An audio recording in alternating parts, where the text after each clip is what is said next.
ನಮಸ್ಕಾರ ಎಲ್ಲರಿಗೂ ಚರಿತ್ರೆ ಕನ್ನಡಕ್ಕೆ ಸ್ವಾಗತ. ಎಲ್ಲರೂ ಹೇಗಿದ್ರೆ ಎಲ್ಲರೂ ಚೆನ್ನಾಗಿದ್ದೀರಾ ಅಂತ ಅಂದ್ಕೊಂಡು ಇವತ್ತೊಂದು ವಿಡಿಯೋ ಅಲ್ಲ, ಜಸ್ಟ್ ನಾನು ನಿಮ್ಮ ಜೊತೆ ಒಂದು ಸ್ವಲ್ಪ ಸಮಯ ನನಗೋಸ್ಕರ ಕೊಟ್ಬಿಟ್ಟು ಈ ವಿಡಿಯೋನ ನೋಡಬೇಕು ಅಂತ ವಿನಂತಿ. ತುಂಬ ಹೊತ್ತು ಮಾತಾಡಲ್ಲ, ಸ್ವಲ್ಪ ಟೈಮ್ ಮಾತಾಡ್ತೀನಿ. ಯಾವ ವಿಚಾರದ ಬಗ್ಗೆನೋ ಅಂತಲೂ ಹೇಳ್ಬಿಡ್ತೀನಿ ಸ್ಟಾರ್ಟಿಂಗಲ್ಲೇ. ತುಂಬ ಏನದು ಸೀಕ್ರೆಟಾಗಿ ಇಟ್ಬಿಟ್ಟು ಏನು ಹೇಳಿಯೋಕ್ಕೆ ಹೋಗಲ್ಲ. ಏನು ಇವಾಗ ಒಂದು 2-3 ದಿನದಿಂದ ಒಂದು ಸೆನ್ಸೇಷನ್ ಕ್ರಿಯೇಟ್ ಮಾಡಿದೆ, ಆ ವಿಚಾರದ ಬಗ್ಗೆ ಡಿಸ್ಕಷನ್ ಮಾಡಬೇಕು ಅಂತ ಅಂದ್ಕೊಂಡಿದ್ದೀನಿ. ಯಾಕೆಂದರೆ ನಾನು ಒಂದು ಹೆಣ್ಣು, ನನ್ನ ಅಕ್ಕ ತಂಗಿದಿರು ಹೆಣ್ಣಿದ್ದಾರೆ, ನಮ್ಮ ತಾಯಿ ಹೆಣ್ಣು, ನಮ್ಮ ಅತ್ತೆ ಹೆಣ್ಣು, ಎಲ್ಲರೂ ಹೆಣ್ಣು ಸಂತತಿ ಜೊತೆಗೆ ಗಂಡು ಇದ್ರೇ ಅದೊಂದು ಜೀವನಕ್ಕೆ ಒಂದು ಬೆಲೆ. ಆಗಿರುವಾಗ ಒಂದು ಹೆಣ್ಣಿನ ಅತ್ಯಾಚಾರದ ಕೊಲೆ ಇರ್ಬೋದು, ಆ ವಿಚಾರವಾಗಿ ಮಾತಾಡ್ತೀನಿ. ಮೊದಲನೇದಾಗಿ ದಯವಿಟ್ಟು ಎಲ್ಲರಲ್ಲಿ ಒಂದು ವಿನಂತಿ ಏನಪ್ಪ ಅಂದರೆ, ಆ ಸ್ಥಳದ ಬಗ್ಗೆ ದಯವಿಟ್ಟು ಯಾರೂ ಅವಹೇಳನ ಮಾಡಬೇಡಿ. ಹಾಗೆ ದೇವ್ರಗಳ ಬಗ್ಗೆನೂ ಅವಹೇಳನ ಮಾಡಬೇಡಿ. ಯಾಕಂತಂದರೆ ಯಾವ ದೇವರು ಹೇಳಿರೋದಿಲ್ಲ ನೀವು ಈ ಥರ ಮಾಡಿ ಅಂತಂತಂದು. ಹಾಗೆ ಯಾವ ಸ್ಥಳ ಕೂಡ ಹೇಳಿರೋದಿಲ್ಲ ಈ ಸ್ಥಳನ ಕೆಡಿಸಿ ಅಂತ ಹೇಳಿ.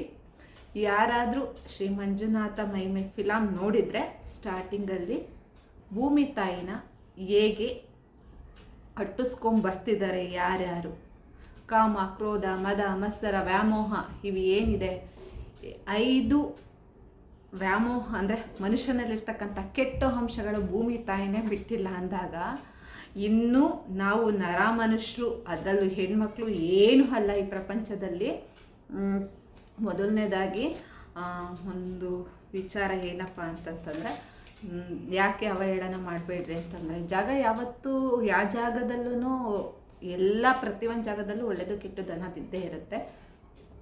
ಹಾಗೆ ದೇವರಲ್ಲೂ ಅಷ್ಟೇ, ಯಾವ ದೇವರು ಈ ಕೆಟ್ಟದನ್ನು ಮಾಡಿ ಅಂತ ಹೇಳಿರೋದಿಲ್ಲ.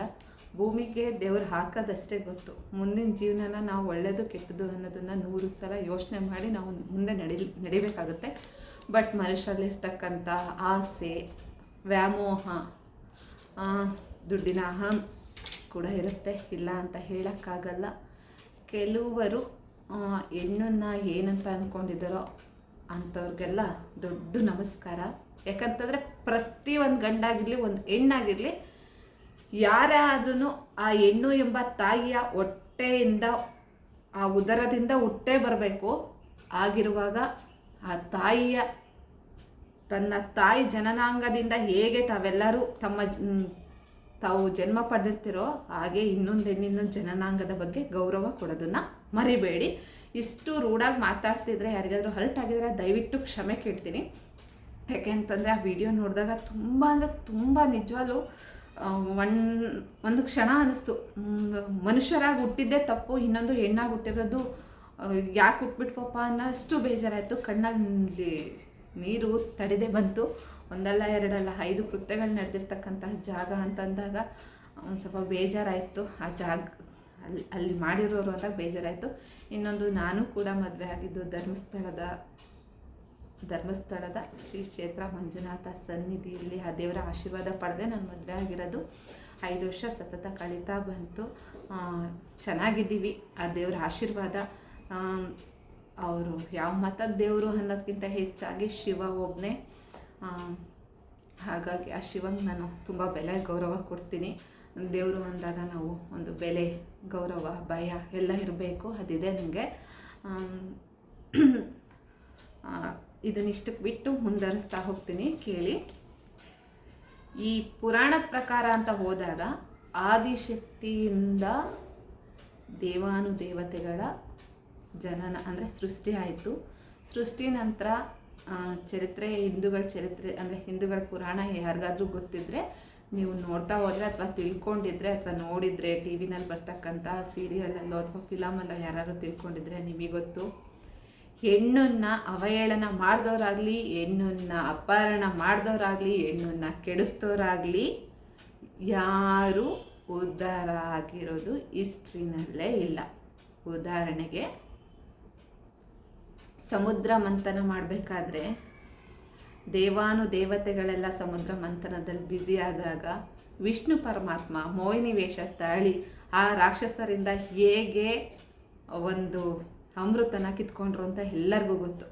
ಸೊ ಹೆಣ್ಣಿಗೆ ಮನಸ್ಸು ಸೋಲ್ದವ್ರು ಯಾರೂ ಇಲ್ಲ. ಆ ಹೆಣ್ಣಿಗೆ ಮನಸ್ಸು ಸೋಲ್ತಾರೆ ಅಂತ ಗೊತ್ತಿದ್ದೇ ವಿಷ್ಣು ಪರಮಾತ್ಮ ಮೋಹಿನಿ ವೇಷ ಹಾಕಿದ್ದು. ತದನಂತರ ಎಲ್ರಿಗೂ ಗೊತ್ತು ದ್ರೌಪದಿಯ ಸೀರೆ ಹೇಳಿದ್ದಕ್ಕೆ ಏನಾಯಿತು ಅಂತ.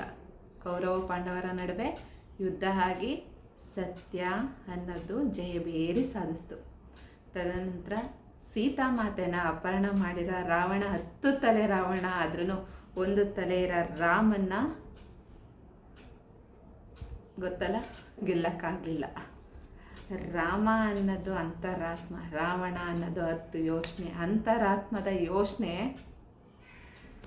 ಗೊತ್ತಲ್ಲ, 10 ತಲೆ ಇಟ್ಕೊಂಡು ಎಷ್ಟೇ ಯೋಚನೆ ಮಾಡಿದ್ರು ಈ ಅಂತರಾತ್ಮದಲ್ಲಿರ್ತಕ್ಕಂಥ ಆತ್ಮಾರಾಮ ಅಂತ ಏನಿದೆ, ಆ ಆತ್ಮಾರಾಮ ಅನ್ನೋನು ಆ 10 ತಲೆ ಯೋಚನೆನ ತೆಗೆಯೋಷ್ಟು ಶಕ್ತಿ ಇರುತ್ತೆ. ಹಾಗಾಗಿ ಪ್ರತಿಯೊಬ್ಬರಲ್ಲೂ ಒಂದು ವಿನಂತಿ, ದಯವಿಟ್ಟು ಹೆಣ್ಣು ಸ್ವಲ್ಪ ಗೌರವಿಸಿ. ಯಾಕಂತಂದರೆ ಪ್ರತಿಯೊಬ್ಬರು ಹೆಣ್ಣಿಂದನೇ ಹುಟ್ಟಿರ್ತೀರ. ಆ ತಾಯಿ 9 ತಿಂಗಳು ಹೊಟ್ಟೆನಲ್ಲಿ ಹೊತ್ಕೊಳ್ಳೋ ಸಂಕಟ ಯಾವ ಗಂಡಸರಿಗೂ ಗೊತ್ತಿರಲ್ಲ. ಬಟ್ ದಯವಿಟ್ಟು ತಮ್ಮ ಹೆಂಡತಿಗಾಗಲಿ ತಮ್ಮ ತಾಯಂದಿರು ಅಕ್ಕ ತಂಗಿರಿಗೆ ಬೆಲೆ ಕೊಡ್ತಕ್ಕಂಥ ಗಂಡ್ಮಕ್ಳಿಗೆ ನಾನು ಹೇಳಲ್ಲ. ಯಾರು ಇಷ್ಟು ನೀಚವಾಗಿ ನಡ್ಕೊತಿದ್ದೀರ ಆ ಗಂಡ್ಮಕ್ಳಿಗೆ ಮಾತ್ರ ಹೇಳ್ತಿದ್ದೀನಿ.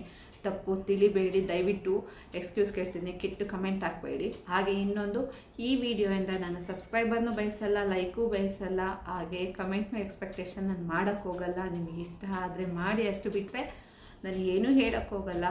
ಒಂದು ಹೆಣ್ಣನ್ನು ಅವಹೇಳನ ಮಾಡೋಕ್ಕೆ ಹೋಗಬೇಡಿ, ಇನ್ನೊಂದು ಹೆಣ್ಣನ್ನು ತುಂಬ ಕೆಟ್ಟದಾಗಿ ಕಾಣಕ್ಕೆ ಹೋಗಬೇಡಿ. ಹಾಗೆ ಹೆಣ್ಣಿಂದನೇ ಜನನ, ಹೆಣ್ಣಿಂದನೇ ಮರಣ. ಸ್ವಲ್ಪ ತಿಳ್ಕೊಳ್ಳಿ. ಯಾವ ಮನುಷ್ಯ ಎಷ್ಟೇ ಕೋಟಿಗೆ ಬಾಳಿದ್ರು ಕೊನೆಗೆ ಈ ಭೂಮಿ ತಾಯಿ ಮಡ್ಲಿಗೆ ಹೋಗಬೇಕು. ಭೂಮಿ ತಾಯಿಯಿಂದ ಹುಟ್ಟು ಬಂದಿರತಕ್ಕಂಥ ನಾವು ವಾಪಸ್ ನಾವು ಸುಟ್ಟರು ಕೂಡ, ಯಾವ ಕರೆಂಟಲ್ಲಿ ಸುಟ್ಟರು ಬೂದಿಯಾಗಿ ಹೋಗೋದು ನಾವು ಮಣ್ಣಿಗೆನೆ. ಮಣ್ಣಲ್ಲಿ ಹಾಕಿದ್ರು ಕೊಳ್ತು ಹುಳ ತಿಂದು ಕೊನೆಗೆ ಹೋಗೋದು ನಾವು ಮಣ್ಣಿಗೆ. ಎಷ್ಟೇ ಕೋಟಿ ಇದ್ದರೂ ಎಷ್ಟೇ ಬಂಗಾರ ಇದ್ದರೂ ನಾವು ಸೇರೋದು ಈ ಮಣ್ಣಿಗೆ. ಅಟ್ಲೀಸ್ಟ್ ನಿಮ್ಮಲ್ಲಿರೋ ಕೆಟ್ಟದ್ದನ್ನು ನಿಮಗೆ ತ್ಯಜಿಸೋಕ್ಕಾಗುತ್ತೋ ಬಿಡುತ್ತೋ ಗೊತ್ತಿಲ್ಲ. ಹೆಣ್ಣು ಮಕ್ಕಳಿಗೆ ಮೊದಲನೇದಾಗಿ ಹೆಣ್ಣಿಗೆ ಗೌರವ ಕೊಡೋದನ್ನು ಕಲೀರಿ. ಯಾಕಂತಂದರೆ ಒಂದು ಹೆಣ್ಣನ್ನು ಮೊದಲನೇದಾಗಿ ಯಾವ ಹೆಣ್ಣು ಗೌರವಿಸ್ತಾಳೋ ಅವತ್ತು ನಿಜವಾಗ್ಲೂ ಹೇಳ್ತೀನಿ ಕೇಳಿ, ನಾವು ಒಳ್ಳೆ ಜಾಗದಲ್ಲಿ ಬದುಕ್ತಾ ಇದ್ದೀವಿ ಅಂತ. ಜಾಸ್ತಿ ಅವಹೇಳನ ಮಾಡೋದು ಹೆಣ್ಣಿಗಿಂತ, ಗಂಡಿಗಿಂತ ಹೆಣ್ಣನ್ನು ಮೊದಲು ಅವಹೇಳನ ಮಾಡೋದು ಹೆಣ್ಣು. ಒಂದು ಹೆಣ್ಣು ಚೆನ್ನಾಗಿ ಡ್ರೆಸ್ ಆಗಂಗಿಲ್ಲ, ಅವಳು ನೋಡು ಇವೆಲ್ಲ ಮಾಡ್ತಾರೆ. ದಯವಿಟ್ಟು ಹೆಣ್ಣನ್ನು ಅವಹೇಳನ ಮಾಡಬೇಡಿ, ಹೆಣ್ಣನ್ನು ಕೆಟ್ಟದಾಗಿ ಕಾಣಬೇಡಿ, ಹೆಣ್ಣನ್ನು ಶೋಷಣೆಗೆ ಒಳಪಡಿಸ್ಬೇಡಿ ಅಂತ ಹೇಳ್ತಾ ಇವತ್ತಿನ ಈ ವಿಡಿಯೋನ ಮುಗಿಸ್ತಾ ಇದ್ದೀನಿ. ಯಾವ ವಿಚಾರವಾಗಿ ಹೇಳಿದೆ ಅಂತ ಅರ್ಥ ಆಗಿರುತ್ತೆ ಅಂತ ಅಂದ್ಕೊಂಡಿರ್ತೀನಿ. ದಯವಿಟ್ಟು ಈ ಸೆನ್ಸೇಷನ್ ಏನು ಕ್ರಿಯೇಟ್ ಮಾಡಿದೋ ಆ ವ್ಯಕ್ತಿ ಅನ್ನೋರು ಏನಿದ್ದಾರೋ ಅವರಿಗೆ ತುಂಬ ಏನದು ಈಗ 1 ದಿನದಿಂದ ಅಂದರೆ ನೆನ್ನೆಯಿಂದ ಶುರುವಾಗಿದೆ. ಪಾಪ ಆ ವ್ಯಕ್ತಿಗೆ ತುಂಬ ಟಾರ್ಚರ್ ಅಂತ ಹೇಳ್ತಿದ್ದಾರೆ. ದಯವಿಟ್ಟು ನಮ್ಮ ಕೈನಲ್ಲಿ ಆದರೆ ಸಹಾಯ ಮಾಡೋಣ, ಆಗಿಲ್ವಾ ಇರೋಣ. ಯಾಕಂತಂದರೆ ನಾನು ಓದೆ ಕಮೆಂಟ್ ಮಾಡಿದೆ, ನಾನು ಆತಂಗೆ ಬೈದೆ ಅನ್ನೋದು ಬಿಟ್ಬಿಟ್ಟು ನಮ್ಮ ಕೈನಲ್ಲಿ ಒಳ್ಳೇದಾದರೆ ಒಳ್ಳೇದು ಮಾಡಬೇಕು. ಇಲ್ಲ ಅವಹೇಳನ ಮಾಡೋಕ್ಕೆ ಹೋಗಬಾರ್ದು, ಕೆಟ್ಟದ್ದನ್ನು ಯಾವತ್ತೂ ಬಯಸಬಾರ್ದು ಅಷ್ಟೇ. ಹೆಣ್ಣಿಗೆ ಮೊದಲು ರೆಸ್ಪೆಕ್ಟ್ ಕೊಡೋಣ. ತದನಂತರ ಏನದು ನಾವು ನಮ್ಮನೆ ಹೆಣ್ಮಕ್ಳಾಗಿರ್ಬೋದು, ನಮ್ಮ ಅಣ್ಣ ತಮ್ಮಂದಿರಾಗಿರ್ಬೋದು, ಯಾರನ್ನೇ ಆಗಲಿ ನಾವು ಯಾವ ರೀತಿ ನಡೆಸ್ಕೊತೀವೋ ಹಾಗೆ ಬೇರೆಯವ್ರ ಮನೆ ಹೆಣ್ಮಕ್ಳು ಗಂಡ್ಮಕ್ಳು ಅದೇ ಥರ ನಡೆಸ್ಕೊಂಡ್ರೆ ಜೀವನ ತುಂಬ ಚೆನ್ನಾಗಿರುತ್ತೆ. ಇರೋದೊಂದು ಜೀವನ. ಯಾವತ್ತು ಭೂಮಿಯಿಂದ ಹೋಗ್ತೀವೋ ಗೊತ್ತಿಲ್ಲ, ಭೂಮಿ ಮೇಲೆ ನಡೆದಾಡ್ತಿರ ನಾವು, ಭೂಮಿ ತಾಯಿ ಮಾಡಲಿ ಯಾವತ್ತು ಸೇರ್ತೀವೋ ಅನ್ನೋದು ಗೊತ್ತಿಲ್ಲ. ಬಟ್ ಅಲ್ಲಿವರೆಗೂ ನಾವು ಇರೋಷ್ಟು ದಿನನ ಒಂದು ಒಳ್ಳೆ ಜೀವನವಾಗಿ ನಡೆಸ್ಕೊಳ್ತಾ, ಒಳ್ಳೆ ದಾರಿನಲ್ಲಿ ಹೋಗ್ತಾ, ಹೆಣ್ಣಿಗೆ ಒಂದು ಬೆಲೆ ಗೌರವ ಕೊಡ್ತಾ, ಒಂದು ಹೆಣ್ಣಾಗಿ ನಾನು ಈ ಥರ ಕೇಳ್ಕೊಳ್ತಾ ಇದ್ದೀನಿ. ಹೇಳ್ತಿದ್ದೀನಲ್ಲ, ಹೆಣ್ಣಿಗೆ ಬೆಲೆ ಗೌರವ ಕೊಡಲೇಬೇಕು. ಹಾಗೆ ಈ ಥರ ಶೋಷಣೆಗೆ ಒಳಗಾದಾಗ ದಯವಿಟ್ಟು ಸತ್ಯ ಗೊತ್ತಿದ್ದಾಗಲೂ ಬಾಯಿ ಮುಚ್ಕೊಂಡಿದ್ರೆ ಅದಕ್ಕೆ ಬೆಲೆ ಇರೋದಿಲ್ಲ.